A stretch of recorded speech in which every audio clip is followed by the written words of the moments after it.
Viene un momento cuando Dios el Padre se manifestará con toda la gloria de su majestad. A partir de ese momento, todas las aflicciones y defectos físicos y espirituales desaparecerán completamente del ser de los hijos de Dios. A partir de ese instante, los hijos de Dios viviremos en absoluta armonía con Dios, con nosotros mismos, con nuestros hermanos y con toda la creación. Todas las facultades físicas y mentales de los redimidos serán potenciadas de manera jamás vista e imaginada. Le invito a seguir la siguiente exposición de la promesa que Dios ha hecho al respecto. No todos los que dicen ser cristianos lo son en verdad, pero los que lo son, desde que reciben el don de la fe en el Señor Jesucristo, comienzan a experimentar cambios en la esencia de su ser. Esos cambios los facultan para ser lo que antes no eran capaces de ser. Pero los cambios más maravillosos los experimentaremos cuando nuestros ojos hagan contacto con la plenitud de la majestad del Padre en el Señor Jesucristo, cuando retorne para inaugurar su reino eterno. Mi deseo es seguir ampliando lo que tiene que ver con la esperanza que los apóstoles mostraron a los primeros hermanos en el primer siglo mediante sus predicaciones y mediante sus cartas, para alentarlos en la fe en medio de las persecuciones que tuvieron que enfrentar. Les pido que por favor abran su Biblia y volvamos al pasaje que ya leímos, Primera de Juan, capítulo 3, versículos 1 al 3. Dice: mirad cuál amor nos ha dado el Padre para que seamos llamados hijos de Dios. Por eso el mundo no nos conoce, porque no le conoció a Él. Amados, ahora somos hijos de Dios y aún no se ha manifestado lo que hemos de ser, pero sabemos que cuando Él se manifieste, seremos semejantes a Él, porque le veremos tal como Él es. Y todo aquel que tiene esta esperanza en Él se purifica a sí mismo, así como Él es puro. Cuando el apóstol Juan escribió lo que acabamos de leer en estos versículos, daba por hecho que él y la generalidad de las personas a quienes escribió originalmente esta carta eran hijos de Dios. Sabía que como hijos de Dios tenían poderosas facultades para creer realidades que naturalmente es imposible aceptar antes de haber recibido el nuevo nacimiento o antes de haber sido hechos o adoptados hijos de Dios. Como hijos de Dios, tenían facultades para desarrollar actitudes que quienes no son hijos de Dios les es imposible desarrollar.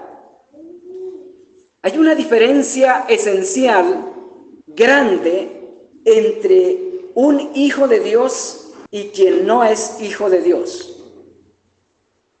Esto se infiere de lo que dice el apóstol en toda su carta. Esta carta es sumamente iluminadora en cuanto al discernimiento que cada creyente debe tener de sí mismo y de su condición ante Dios. Quienes no son hijos de Dios, por ejemplo, no pueden dejar de amar al mundo. El apóstol lo dice en el capítulo 2, versículo 15 al 16. Quienes no son hijos de Dios no pueden creer verdaderamente en el Señor Jesucristo, capítulo 2, versículos 22 y 33.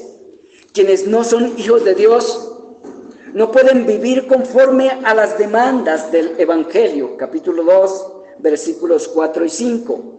Quienes no son hijos de Dios no pueden amar a los demás hijos de Dios con amor inalterable.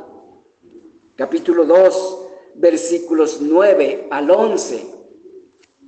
Cotejándolo con 1 Corintios, capítulo 13, versículos 4 al 8. Estas facultades y otras son únicas o exclusivas de los hijos de Dios. Pero aunque los hijos de Dios tienen facultades y virtudes que no tienen los que no lo son, aún no son como han de ser. Y es lo que dice el apóstol en el versículo 2 del capítulo 3. Esto lo sabía el apóstol Juan y sabía que vendrá un momento en que todos los hijos de Dios dejarán de ser como son ahora. Serán transformados a la semejanza de Dios mismo. Capítulo 3, versículo 2. Para el apóstol, esta era una expectativa segura. Una expectativa segura para todos cuantos son hechos hijos de Dios. Esta es la afirmación que tenemos ahí en el versículo 2.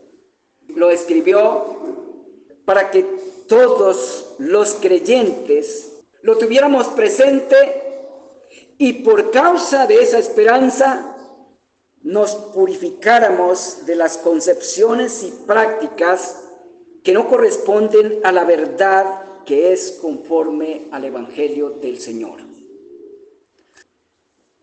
Viene un momento cuando Dios el Padre se manifestará con toda la gloria de su majestad. Cuando eso ocurra, los hijos de Dios dejarán de ser como son ahora y serán semejantes al Padre en gloria. De esta transformación, el apóstol Juan habla de esta transformación como un efecto de ver a Dios tal como Él es. Esa expectativa de que cuando Cristo venga, quienes hemos sido hechos hijos de Dios, veremos a Dios el Padre en el Señor Jesucristo tal como Él es. Veremos en el Señor Jesucristo la plenitud de la gloria de Dios. Veremos la plenitud de su poder, la plenitud de su amor, la plenitud de su misericordia, la plenitud de su gracia, la plenitud de su justicia e incluso la plenitud de su ira contra la impiedad y contra quienes se complacen en ella. Toda la plenitud de Dios será revelada en el Señor Jesucristo cuando Él regrese por segunda vez.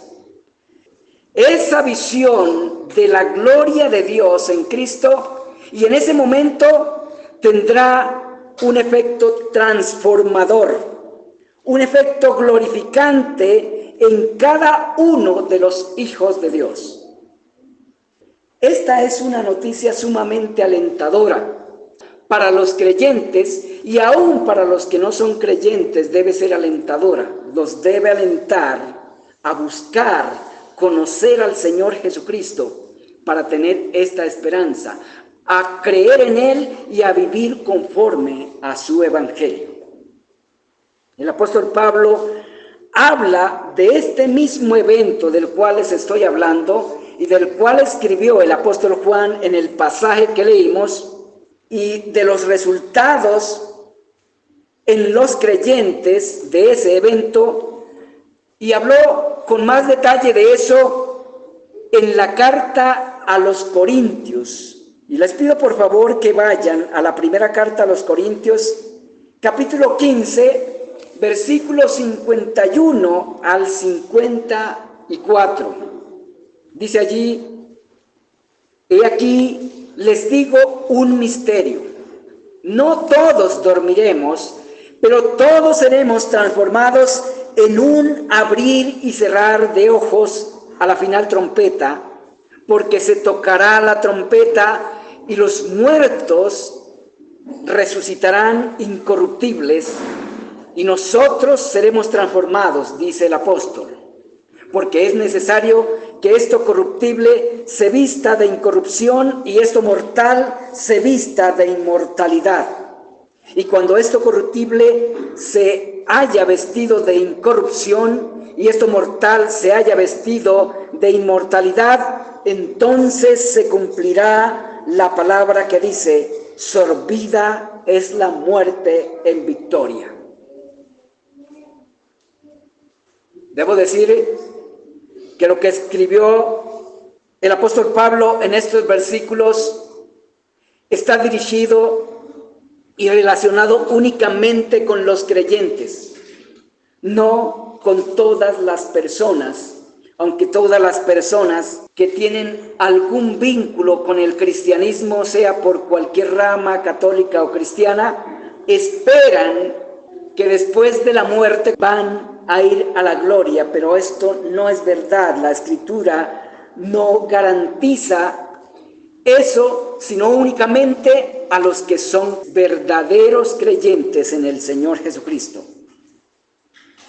Esto que dice el apóstol Pablo es lo que Dios hará en quienes ha hecho sus hijos, estén vivos o estén muertos, y ocurrirá cuando Cristo venga por segunda vez.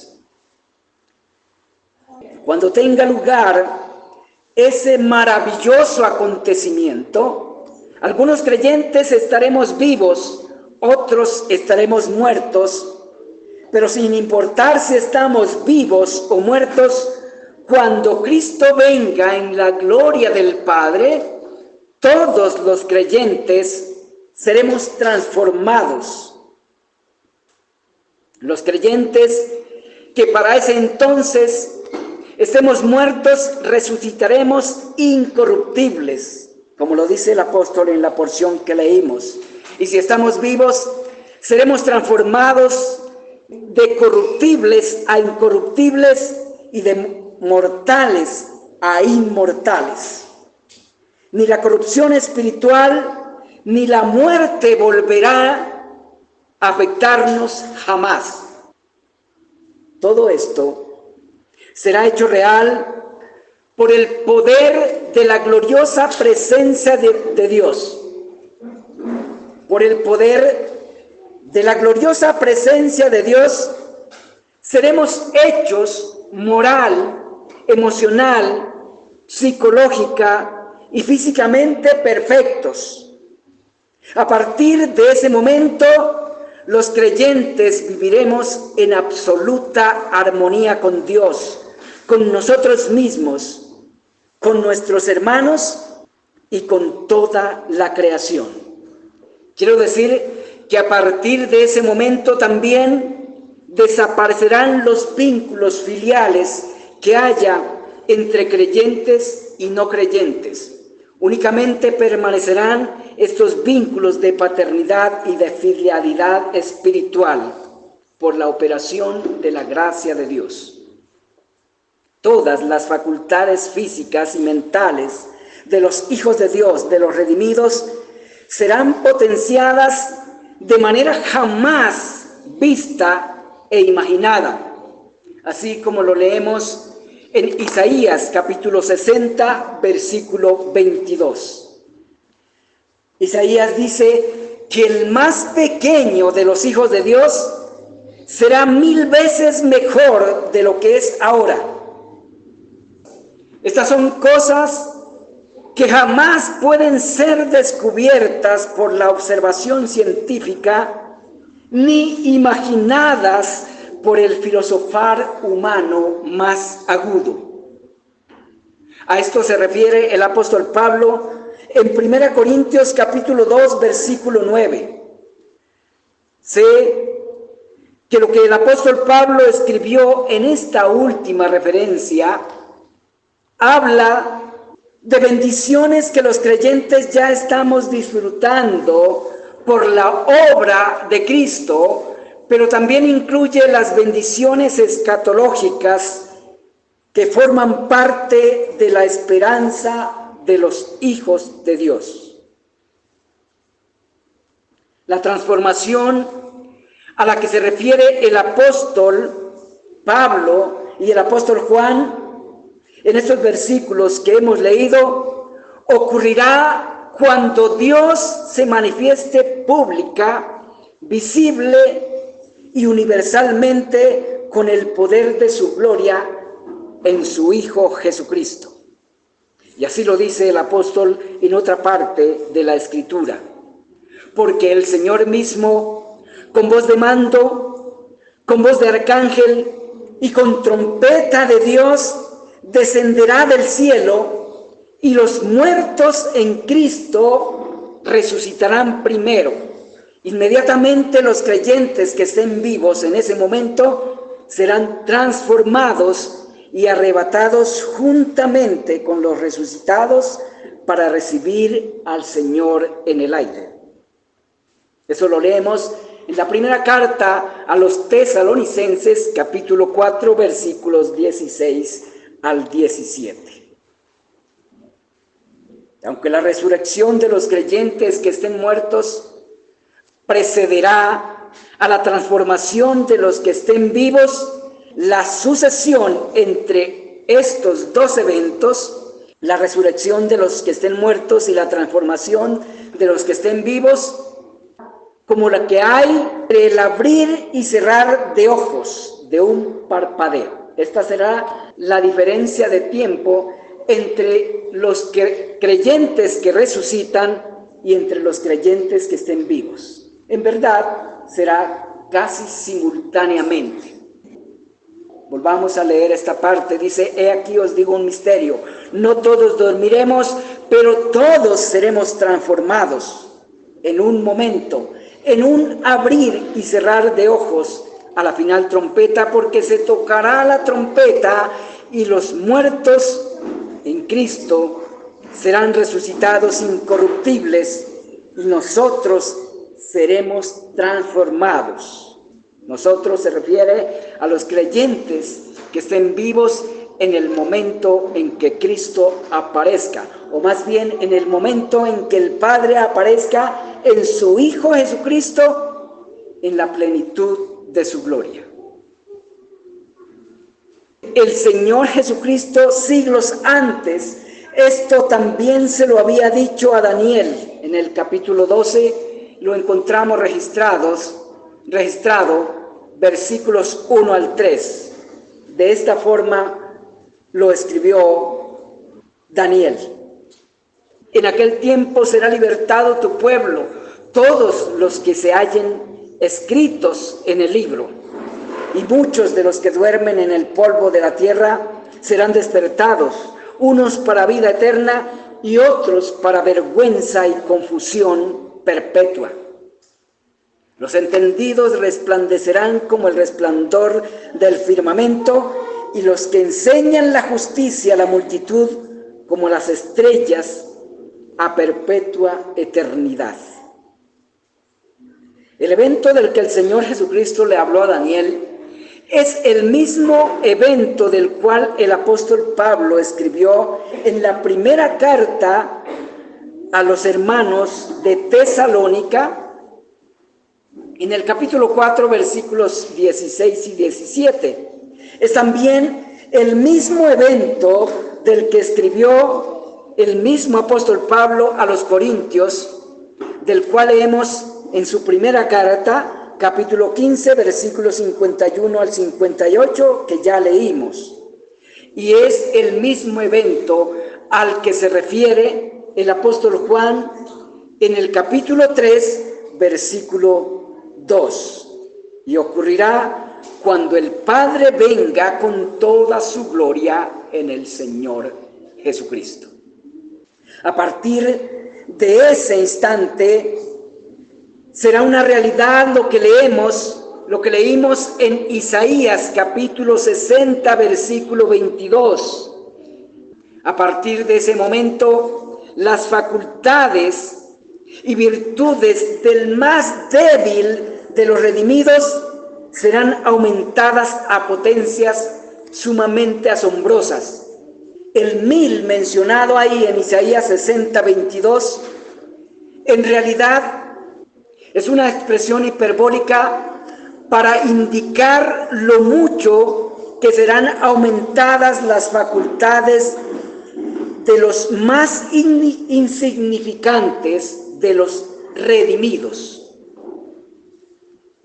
Pero supongamos que esa referencia es literal, supongamos eso. ¿Se imaginan todas las facultades que ahora tenemos aumentadas 1000 veces? ¿Se imaginan 1000 veces la capacidad de ver de lo que tenemos ahora? ¿Se imaginan 1000 veces aumentadas las fuerzas que tenemos ahora? ¿Se imaginan 1000 veces la capacidad de entender que tenemos ahora? Y así imaginemos facultad por facultad, aumentada 1000 veces.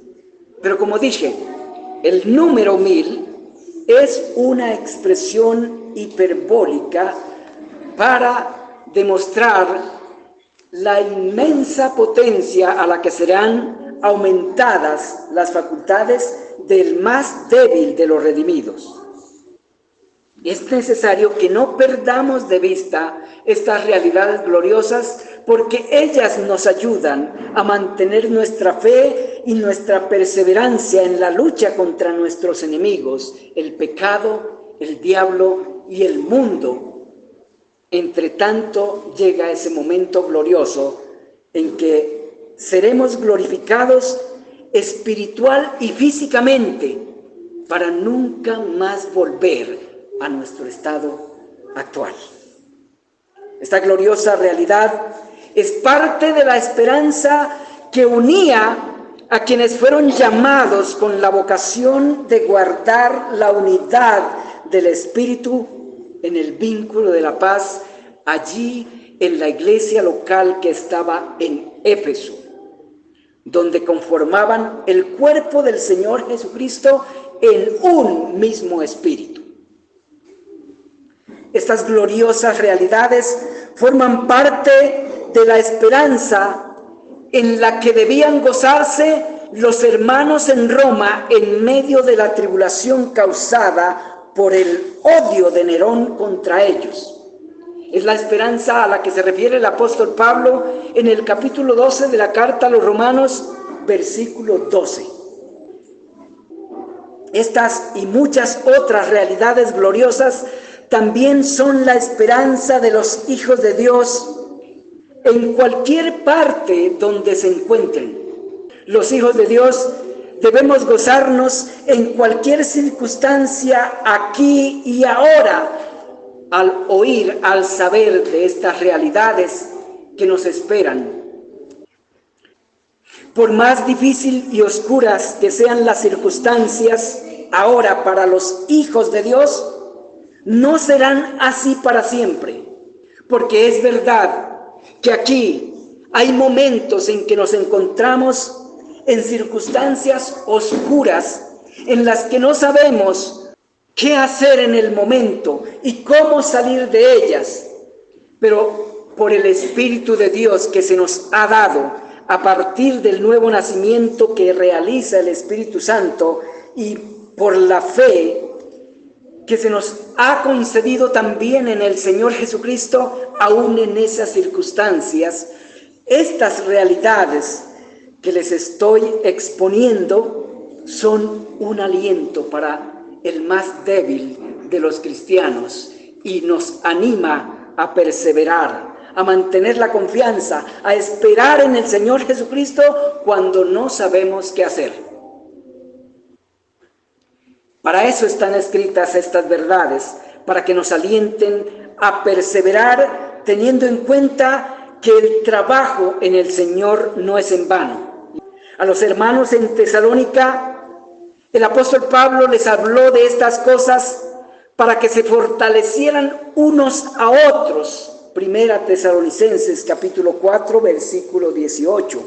El apóstol Pablo hizo referencia a estas realidades escatológicas personales para animar a los hermanos a que se alentaran unos a otros en medio de las dificultades, en medio de las persecuciones, en medio de las calamidades que tenían que enfrentar o que estaban enfrentando. A los hermanos en Corinto, el apóstol Pablo les habló de ellas para que permanecieran firmes y constantes, creciendo en la obra del Señor siempre, siendo conscientes que su trabajo en el Señor no es en vano. Versículo 58 del capítulo 15 de la primera carta a los Corintios. A los hermanos en Éfeso les mencionó esta esperanza como uno de los elementos de la unidad que debían mantener en la iglesia local, allí en la ciudad de Éfeso. De manera que todas estas exhortaciones, vistas en cada uno de los lugares que las encontramos relacionadas con esta esperanza, debemos tenerlas en cuenta, porque esta esperanza la menciona el autor del libro a los Hebreos como el ancla de nuestra fe, como el lazo que nos amarra a la eternidad para poder perseverar aquí y ahora en medio de las aflicciones que por una u otra cosa tenemos que enfrentar. Aflicciones físicas, aflicciones psicológicas, aflicciones sociales, aflicciones familiares incluso, porque son muchas las cosas que nos afligen aquí en este mundo y que tienden a desanimarnos en la fe que se nos ha concedido.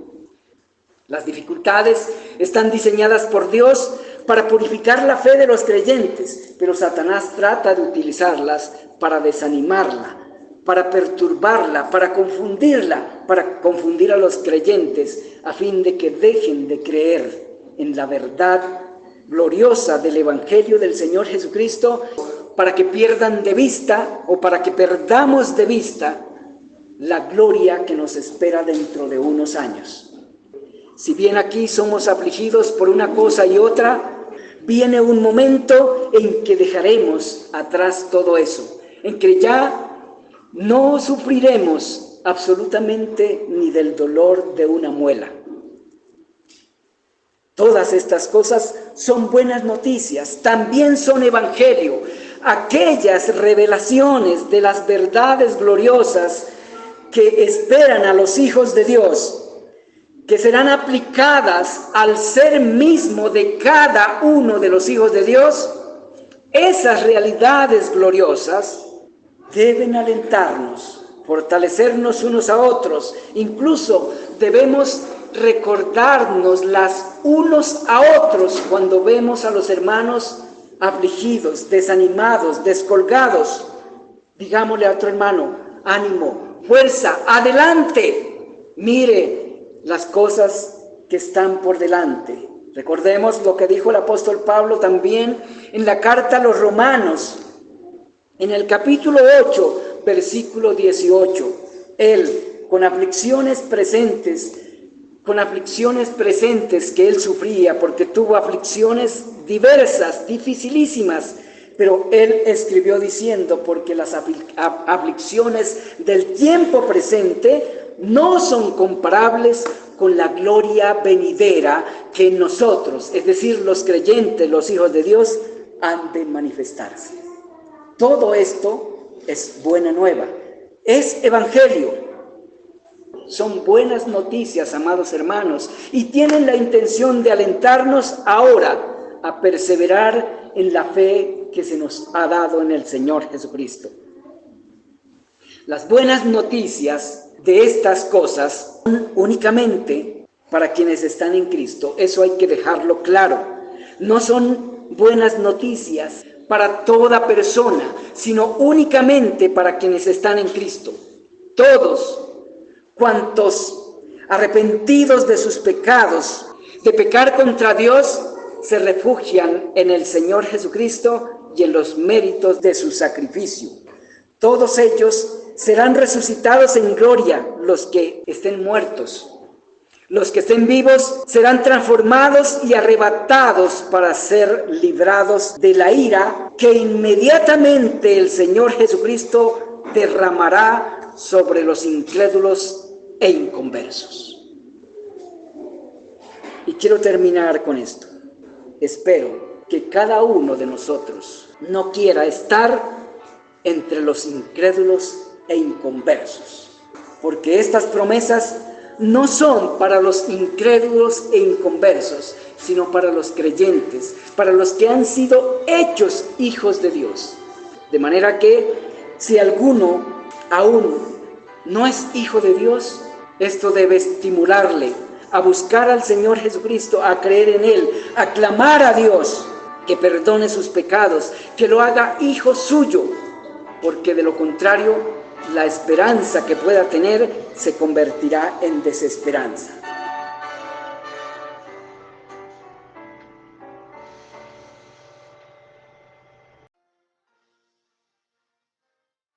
La Iglesia Cristiana Redención Gratuita en Jesucristo es una comunidad pequeña de pecadores arrepentidos de vivir sin Dios y en contra de sus mandamientos, deseosos de perseverar en la vivencia del Evangelio